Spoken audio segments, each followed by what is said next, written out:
ലോകകപ്പ് ക്രിക്കറ്റിലെ അടിപൊളി പെർഫോമൻസിന് ശേഷം IPL ചെന്നൈ സൂപ്പർ കിങ്സിന് വേണ്ടി കളിക്കാൻ തുടങ്ങിയ സഞ്ജുവിൻ്റെ ആദ്യത്തെ 2-3 പെർഫോമൻസ് വളരെ മോശമായിരുന്നു. അപ്പോൾ സഞ്ജു ഒരു സെഞ്ചുറി അടിക്കണമെന്ന് ഏറ്റവും കൂടുതൽ ആഗ്രഹിച്ചത് സഞ്ജു ഫാൻസോ അല്ലെങ്കിൽ ചെന്നൈ സൂപ്പർ കിങ്സ് ഫാൻസോ അല്ല. സഞ്ജു സെഞ്ചുറി അടിക്കണമെന്നും സഞ്ജു ഫോമിൽ വരണമെന്നും ഏറ്റവും കൂടുതൽ ആഗ്രഹിച്ചത് പിണറായി വിജയൻ ഫാൻസാണ്. കാര്യം എന്താണെന്ന് വെച്ചാൽ 2020 വേൾഡ് കപ്പിലെ അടിപൊളി പെർഫോമൻസിന് ശേഷം മുഖ്യമന്ത്രി പിണറായി വിജയനെ കാണാൻ സഞ്ജു ക്ലിഫ് ഹൗസിൽ വന്നിട്ടുണ്ടായിരുന്നു. അപ്പോൾ അവിടെ വെച്ച് സഞ്ജുവിന് ഒരു മൊമെൻറ്റം പിണറായി വിജയൻ കൊടുക്കുകയുണ്ടായി. അപ്പോൾ അതിന് ശേഷം IPL ജോയിൻ ചെയ്ത സഞ്ജു വളരെ മോശം പെർഫോമൻസാണ് കാഴ്ചവെച്ചിട്ടുണ്ടായിരുന്നത്. സഞ്ജുവിൻ്റെ ഈ മോശം പെർഫോമൻസിന് പക്ഷേ പഴി കേട്ടതാകട്ടെ കേരള മുഖ്യമന്ത്രി പിണറായി വിജയനാണ്.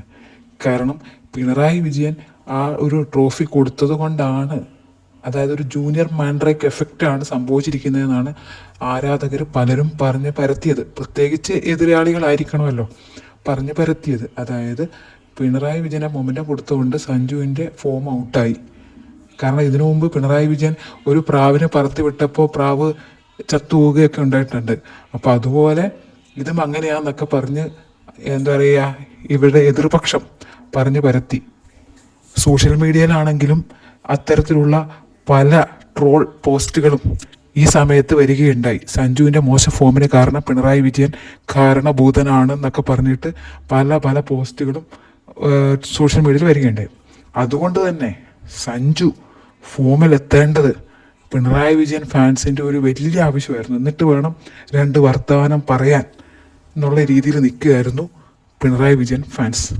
അപ്പോഴാണ് ഇന്നലെ സഞ്ജു അടിച്ച് തകർത്ത് സെഞ്ചുറി അടിച്ചത്. അപ്പം ഇത് മതിയല്ലോ, എന്താ പറയുക, എല്ലാവർക്കും ഉള്ളൊരു മറുപടി കൊടുക്കാമെന്ന് വിചാരിച്ച് അപ്പം തന്നെ പോസ്റ്റ് ഇട്ടു. കണ്ണു തുറന്ന് കാണടാ, പിണറായി വിജയൻ മാൻഡ്രേക്കല്ല, ഇപ്പം സെഞ്ചുറി അടിച്ചില്ല എന്നൊക്കെ പറഞ്ഞിട്ട്. അപ്പോൾ ഈ ഒരു അവസരത്തിന് വേണ്ടി, അതായത് സഞ്ജു സെഞ്ചുറി അടിക്കാൻ വേണ്ടി എത്ര കാത്തിരിക്കുകയായിരുന്നു എന്ന് ഇപ്പം മനസ്സിലായില്ലേ.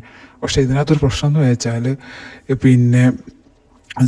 പിണറായി വിജയൻ മാൻഡ്രേക്കല്ല, അതുകൊണ്ടാണ് സഞ്ജു സെഞ്ചുറി അടിച്ചതെന്ന് ഇവർ വാദിക്കുന്നുണ്ടെങ്കിലും എതിർപക്ഷം വിടുന്ന ലക്ഷണമില്ല. കാരണം ഏപ്രിൽ 9 പിണറായി വിജയൻ്റെ മാൻഡ്രേക്ക് എഫക്റ്റ് ഒഴിഞ്ഞു എന്നാണ് എതിർപക്ഷത്തിൻ്റെ വാദം. കാരണം ഏപ്രിൽ 9 ഇലക്ഷൻ നടന്നല്ലോ, കേരള ഇലക്ഷൻ നടന്നു. അപ്പോൾ അതിൽ പിണറായി വിജയൻ തോൽക്കുമെന്നും, അപ്പോൾ അതുകൊണ്ട് തന്നെ വോട്ട് പെട്ടിയിലായി കഴിഞ്ഞു, പിണറായി വിജയൻ തോറ്റു. അതുകൊണ്ട് തന്നെ സഞ്ജുവിൻ്റെ മാൻഡ്രേക്ക് എഫക്റ്റ് മാറി, അതാ ശനിദശ മാറി. അതുകൊണ്ടാണ് സഞ്ജുവിന് സെഞ്ചുറി അടിക്കാൻ പറ്റിയ എന്ന വാദമാണ് എതിർപക്ഷം ഉയർത്തിയിരിക്കുന്നത്.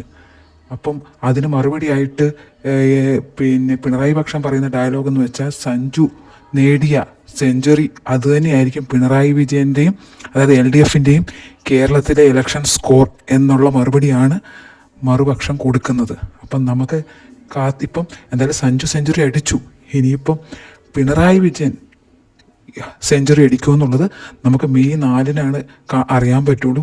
അപ്പോൾ അത് കാത്തിരുന്ന് കാണാം. എന്തായാലും സഞ്ജുവിനെ ബാധിച്ച ഫോമില്ലായ്മ മാറിക്കഴിഞ്ഞിരിക്കുന്നു, സഞ്ജു ഫോമിലായി കഴിഞ്ഞിരിക്കുന്നു. അപ്പം ഇനി തുടർന്നുള്ള സഞ്ജുവിൻ്റെ കളി എങ്ങനെയായിരിക്കുന്നത് നമുക്ക് കാണാം. എന്തായാലും പിണറായി യുഗം അവസാനിച്ചു, സഞ്ജുവിന് ഫോം വന്നു എന്നല്ലേ പറയുന്നത്. അപ്പം ഇനിയുള്ള സഞ്ജുവിൻ്റെ കളി കാണാൻ നമുക്ക്, എന്താ പറയുക, ഇനി തുടർന്നും ഈ ഒരു ഫോം തന്നെ നിലനിർത്തുമോ അതല്ലെങ്കിൽ ഫോം ഔട്ടാവുമോ, ഇനിയിപ്പം ആരുടെ തലയിൽ ആ ഒരു, എന്താ പറയുക, കുറ്റം കൊണ്ടുപോയി വെക്കും എന്ന് നമുക്ക് അന്നേരം കാണാം.